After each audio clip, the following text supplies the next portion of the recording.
Bienvenue à la formation interne MED6 Windows Server 2012 R2. Aujourd'hui, nous voyons le premier module, déploiement et gestion de Windows Server 2012. Ok, comment est-ce qu'on installe Windows Server 2012? Alors, les méthodes n'ont pas changé. Clé USB, DVD, serveur de déploiement. Alors là, j'ai mis juste WDS qui est un des rôles de Windows Server, mais on peut également parler de System Center et de sa suite qui permet de faire une installation zéro touch. C'est-à-dire que vous ne configurez à aucun moment vous n'avez à toucher à un clavier, un souris ou quoi que ce soit. L'installation zéro touch, c'est une installation où le serveur sera allumé par le système de déploiement, provisionné par le système de déploiement, et lorsque le système aura terminé, qu'il vous le rendra à la main, il sera rentré dans le domaine, les installations seront appliquées, il sera configuré comme il faut, etc., etc. Vous n'aurez rien à toucher, ce sera livré. Pour les méthodes d'installation, il en existe un autre qui s'appelle un déploiement sur un disque VHD ou VHDX, donc un disque virtuel.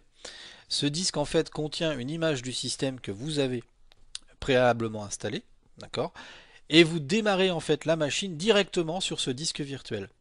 Alors, quel est l'avantage? Typiquement, on l'utilise surtout dans les infrastructures de type VDI, Virtual Desktop Infrastructure, parce qu'elles permettent à partir d'une seule image, donc un seul fichier VHD, de dupliquer, enfin de faire démarrer un ensemble N de clients. Alors ça peut être des serveurs comme des postes de travail.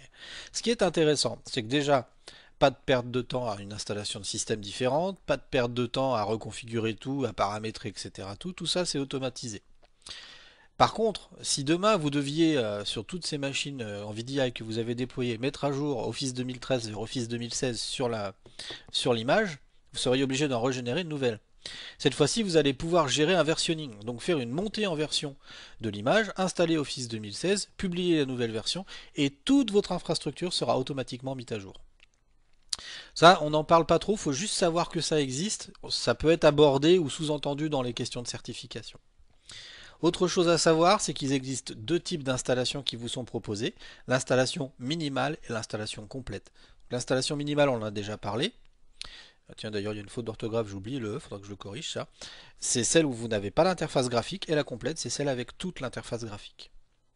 Il est bien sûr également possible d'automatiser l'installation, du moins en partie. Vous pouvez donc créer des fichiers de réponse, soit pour une clé USB.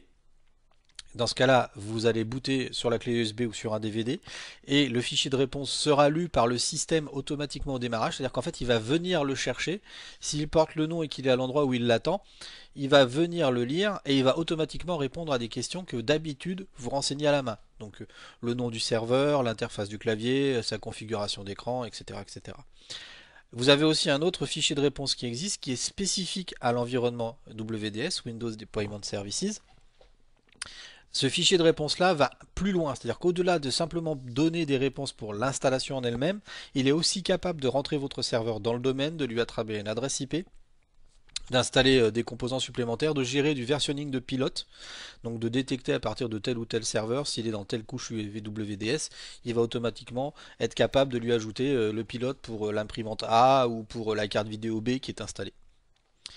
Bien sûr, je ne parle pas de l'installation Zero Touch, à nouveau, mais System Center est capable, à travers de sa suite, de faire une installation Zero Touch, c'est-à-dire encore un cran au-dessus de WDS. Quelques points clés pour ceux qui veulent passer la certification. Donc on rappelle, c'est très important, il n'existe pas de version 32 bits de 2012. Ça c'est le cas depuis 2008, R2. Il n'existe plus de version de 32 bits des OS serveurs. Il faut juste bien l'enregistrer, c'est tout. Normalement c'est pas un piège, mais à savoir. La préconisation pour le système, c'est 512 Mb de RAM minimum. Attention, c'est vraiment léger. Moi, j'arrive à faire tourner des VM avec un Active Directory sur 512 Mb, voire même moins, mais pas en boot. En boot, je suis obligé quand même de démarrer avec un minimum pour que les services arrivent à démarrer. Ce n'est qu'en charge que 512 Mb suffisent. Donc, dans vos questions, si on vous dit que vous voulez l'installer sur un serveur qui a 512 Mb, je vais vous dire que dans la théorie, vous êtes bien dans le cahier des charges. Dans la pratique, rien que pour charger le DVD, il faut au moins 1 Go. Pourquoi? Parce qu'il a une amorce en PE. Et cette amorce en PE fait qu'il a besoin de monter la mémoire, l'image en mémoire, et l'image elle fait plus de 500 Go, tout simplement. Deuxième point d'attention, il vous faut au moins 32 Go d'espace disque pour le système. Ça, c'est le minimum requis pour l'installation. Dans la réalité, il vous faut au moins 50 voire 60 Go minimum.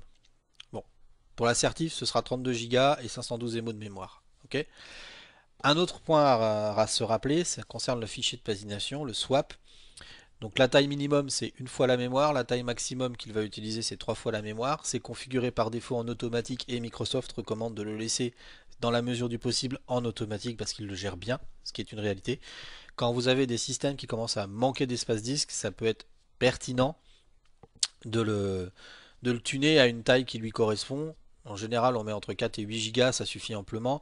Mais attention, avant de tuner un service swap, il faut s'assurer qu'effectivement on n'a pas beaucoup d'utilisation de mémoire et beaucoup d'utilisation du fichier de swap. La petite info importante sur le fichier de swap, si vous avez plus de 32 Go de RAM, vous aurez un swap qui pourrait être supérieur à 100 Go et le système va utiliser un deuxième fichier.